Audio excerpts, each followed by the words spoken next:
We've got a National Guard write-in warning here, and if this is true, and I can't validate it beyond trusting the member of the community, but if this is true, we are going to see a major escalation, not just in the next couple of months, but maybe in the next couple of weeks in this war against Russia. The writer writes in, "Hello, please keep my name and location secret. Where I'm from, that is. And if you choose to say this information on your broadcast, please only refer to me as a source in the Northeast. Thank you. I've been a follower of yours for years. What I'm about to tell you is probably pretty sensitive, so I would appreciate it if you would keep it extremely vague. I'm a combat veteran from this National Guard unit," and he provides some information and evidence of the National Guard unit, of which I was part of and deployed to Afghanistan with an infantry unit. I still keep in contact with my friends from that unit, and I was recently informed that a large portion of this group will be deploying to Germany and to Poland to train civilians for the Russian opposition conflict. The writer concedes that this would not, under normal circumstances, be too unusual for a bloodied combat unit. However, they are going in with a full accompaniment of gear and sustained units in order to function as an independent combat brigade. Again, I can't confirm this here on this channel, but it is being said that the National Guard units are being mobilized and readied for a larger conflict as this Russian war continues to materialize. He says, "Good luck to you and your family in the troubles to come." I appreciate that write-in and all of the ground information and sources that we get from around the country. Russia is reportedly recruiting convicts, prisoners, for the war against their opposition. It is planned to attract 10,000, quote, volunteers. The article under which the person was convicted is unimportant. Even if it's a murder or other heinous crime, everyone is promised full amnesty after just 6 months worth of service. The Russian Foreign Ministry is saying that Washington, the United States of America, is putting the entire world on the brink of nuclear war. The ministry says that the West is dangerously teetering on an open military confrontation. The United States and its allies are at the brink of direct armed conflict with Russia, which would be fraught with nuclear escalation. This was stated by an official representative of the Russian Foreign Ministry, Maria Zakharova. Having provoked an aggravation of the Ukrainian crisis and unleashed a fierce hybrid confrontation with Russia, she goes on to say that Washington and its allies are dangerously balancing on the verge of an open military confrontation with our country. These are all quotes from that ministry, which means a direct armed conflict of nuclear powers. The comment on the Foreign Ministry's website says that she expresses concerns of such a possible collision will be fraught with nuclear war. Earlier, Deputy Head of the Russian Security Council, this is Dmitry Medvedev, spoke on the possibility of a nuclear war. The Foreign Minister, Sergei Lavrov, said that Russia is not playing with the topic of nuclear war, and he noted that the inadmissibility of nuclear war in Russia's principled position is paramount to what we are seeing. A former Secretary of State, Kissinger, I'm sure that you guys know who this is, says that a big battle coming to the European region in mid-August. There's one coming, and big decisions will have to be made. Also, this war with Russia is a battle the West cannot afford to lose. It's starting to look like, now they say, world war. The U.S. Secretary of State Blinken says that Russia and China want a world where big countries can intimidate smaller countries. A little bit of the pot calling the kettle black there, and Blinken says that Russia and China now challenge the world order. Reuters is reporting that the Chinese military says the presence of U.S. destroyers in the South China Sea is a direct violation of international laws and threatens conflict in that region. The IMF, the International Monetary Fund's managing director, says that we may see a third financial crisis after this war ends. The Latvian president is calling for defense spending increases and new compulsory military service for all people. Security is priority of our politics today, he says, speaking to Reuters. 2.5% of GDP is already committed, but now that is not enough. Meanwhile, the country's defense minister, Artis Pabriks, has also raised the prospect of a new reintroduction of compulsory military service that was abandoned in the 2000s. He suggests that the service should cover all citizens, irrespective of their gender. I think we should have equality in this respect, and I support this idea for all Latvian citizens of specific age. This should be done independently of their gender. It would allow for a rise in the number of people with military skills in reserve. Now, I'm starting to ask the question, and I hope that you are too. Why has there been a discussion in the United States of America for a reintroduction of draft services? Why is there now a gender-neutral reintroduction of draft services? Why are we seeing compulsory drafts in our compulsory service in multiple countries? And the answer to that question is quite visible. It's because we're in a world war. And they get everybody ready for this. You know, if the doctors, if you have a pretty bad condition, you know, the doctors kind of soften you in, as the Federal Reserve would like to say, a soft landing, even though it's a crash from hell.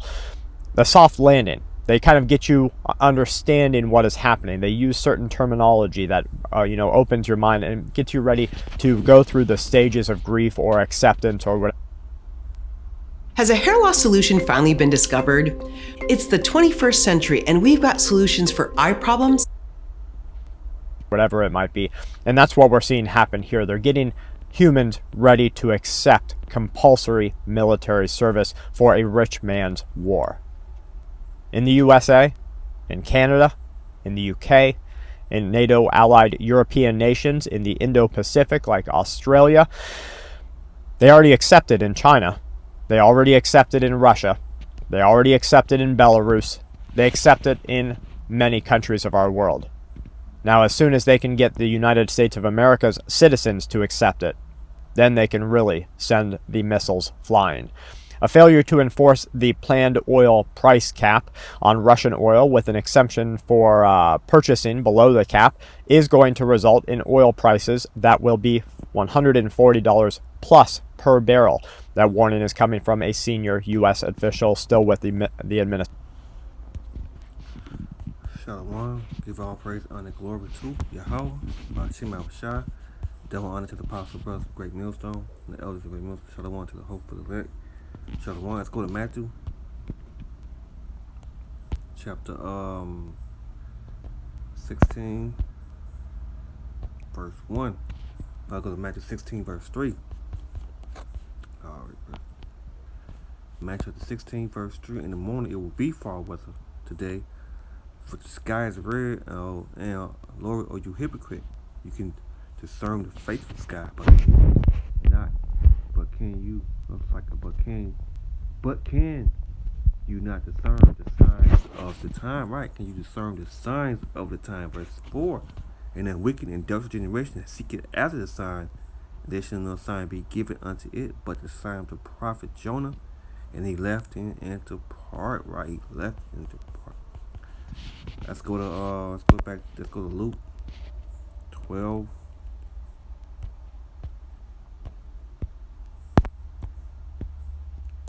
Luke 12, verse 56.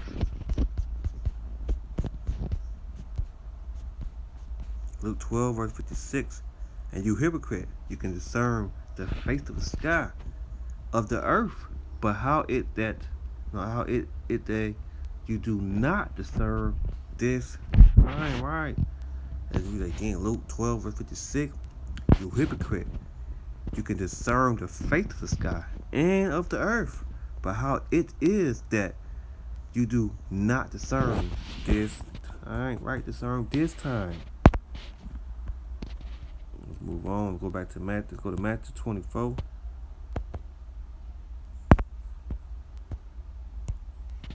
Matthew 24, verse 3. And he said upon the Mount of Olivet, and disciples came unto him privately and said, tell us, what should those things be, and what should those signs? It's like me again, Matthew 24, verse 3. And he sat upon the Mount of Olivet, and disciples came unto him privately and said, tell us, what should those things be, and what should those be the signs of thy coming, and the end of the world, right? The end of the world. Verse 4, and Yahweh shall answer and say unto him, take heed that no man deceive you. For many shall come in my name, say I Mashiach, and shall deceive many, right? Deceive many. Verse 6, and you shall hear of wars and movers of wars, rumors of wars. See that you be not troubled, for all these things must come to pass, but the end is not yet, right? But the end is not yet. Verse 7, for nation rise against nations, and kingdom against kingdom, and there shall be famine and pestilence and earthquake in diverse places. And all these are the beginning of sorrow, right? All these are the beginning of sorrow. Verse Matthew 24, verse 14. And this gospel should be preached. Hold on, I messed up. And this gospel, the kingdom should be preached in all the world, who is witness to all nations. And then should the end come, right? Read it again, Matthew 24, verse 14. It says, and this gospel of the kingdom shall be preached in all the world, for its witness to all nations. And then should the end come. Matthew 24, verse 33.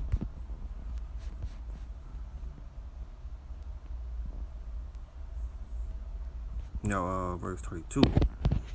Now learn a parable of the fig tree. When his branch is yet tender and put forth, know that the summer is not.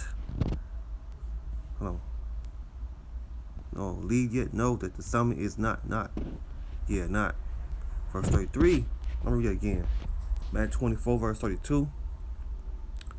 Now learn the parable of the fig tree. When his branch is yet tender and put forth, know that the summer is not. Verse 33. So likewise, when you shall see all those things, know that it is near, even at the door, right? Near, even at the door. Very I say unto you, this generation shall not pass till all those things be fulfilled. Heaven and earth shall pass away, but my word shall not pass away.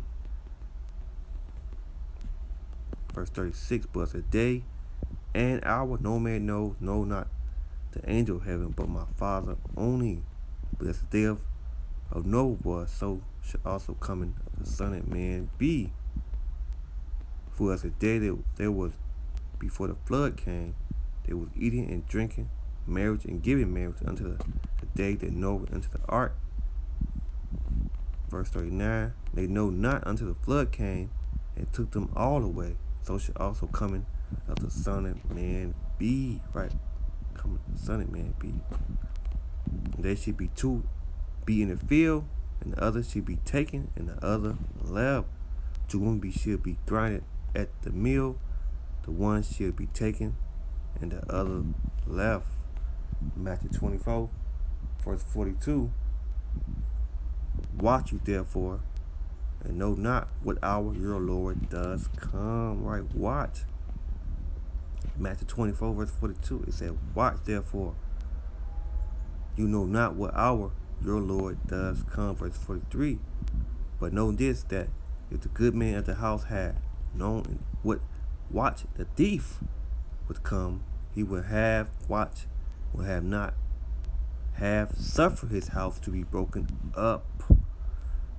Matthew 24, verse 44. Therefore be you also ready, for sure as hours you think not the Son of Man coming. Right, Son of Man coming. Let's go to Luke.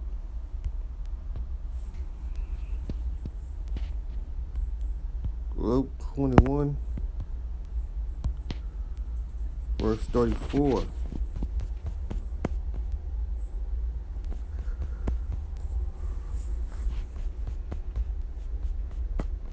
Luke 21, verse 34.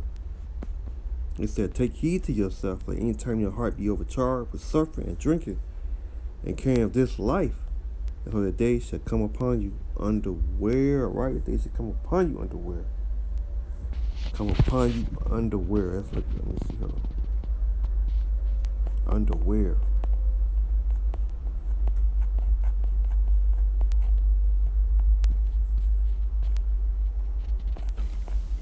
Strong's G 160. Eiphneidios. Eiphneidios.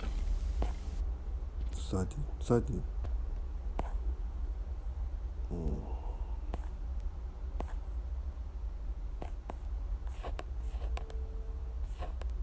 Let's see which. Nope, that's not.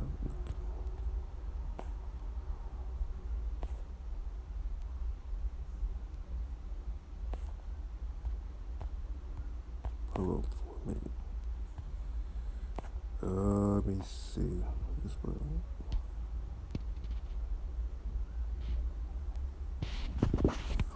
Man.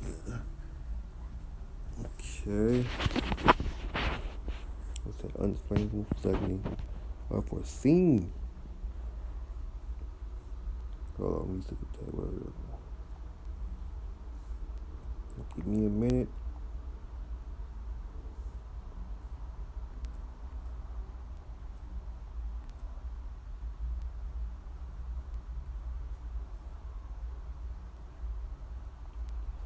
Alright, let's get ready to it. Okay.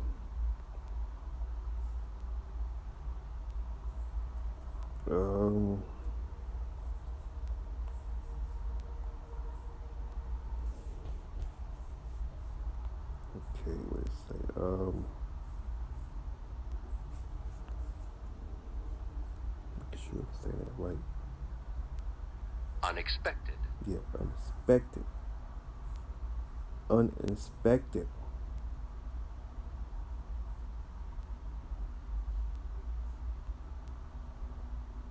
Unexpected. Unexpected. Let's go to the other one.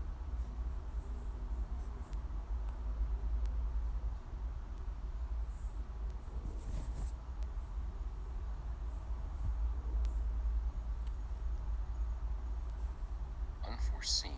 Yeah, unforeseen. Right. Unexpected, suddenly, unforeseen.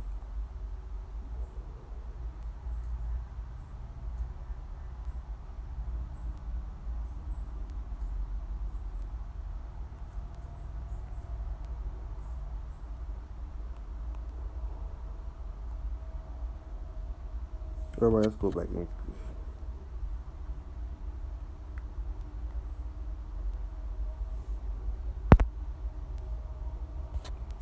All right, let's go to Matthew. No, Luke. I said Matthew.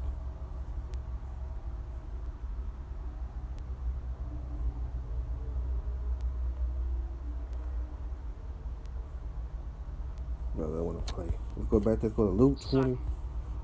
Let's go to Luke 21, verse 34 again. Go back to that. It said, "Take heed to yourself, let any time your heart be overcharged with surfing and drinking and carrying of this life, and so that day should, so that day come upon you underwear, right? Underwear, for the snare shall come on all them that dwell on the face of the whole earth. Watch you therefore and pray always, that you may be a kind of word to escape all those things should come to pass and to stand before the Son of Man," right? Luke 21, verse 36, it said, "Watch you therefore and pray always, that you may be a kind of word to escape all those things should come to pass and to stand before the Son of Man."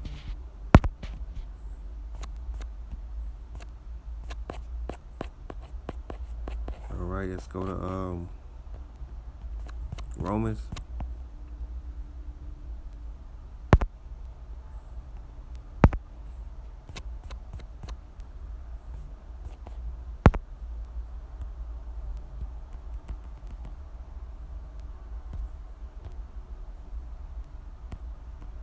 No, let's go to Ephesians.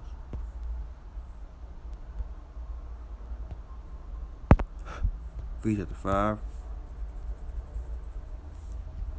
Oh, I did that wrong.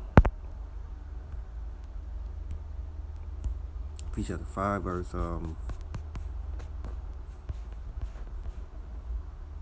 "See that you walk circumspect, but not as fools, but as wise, redeeming the time, because the days are evil." Right, the days are evil. Verse 17, "Wherefore be you not unwise, but understand what the will of the Lord is, right? Understand what the will of the Lord is. Verse 18, be not drunken with wine within exercise, but be filled with the Holy. That's like, yeah, again, Ephesians 5 verse 18, be not drunken with wine within is exercise, but be filled with the Spirit, right? Be filled with the Spirit. Ephesians chapter 5 verse 16, it said, redeem the time because the days are evil, right? Romans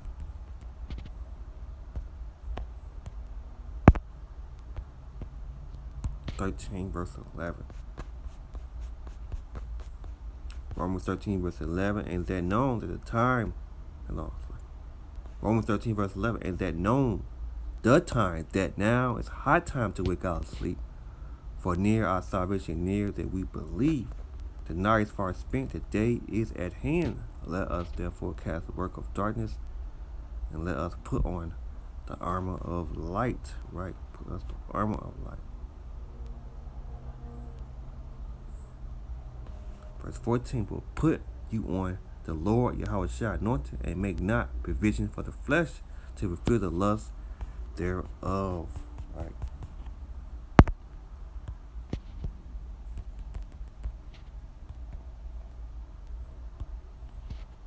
Let's go to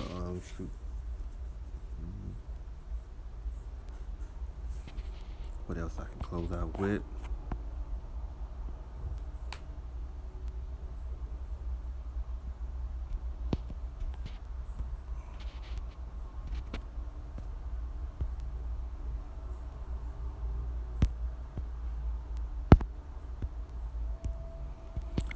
Revelation chapter 1 verse 3. It said, bless he that read it, and that hear the word of this prophecy, and keep those things which are written therein, for the time is at hand, right? For the time is at hand.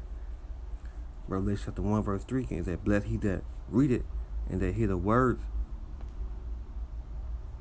Again, Revelation chapter 1 verse 3 again, and bless he that read it, and they hear the word of this prophecy, and keep those things which are written therein, for the time is at hand.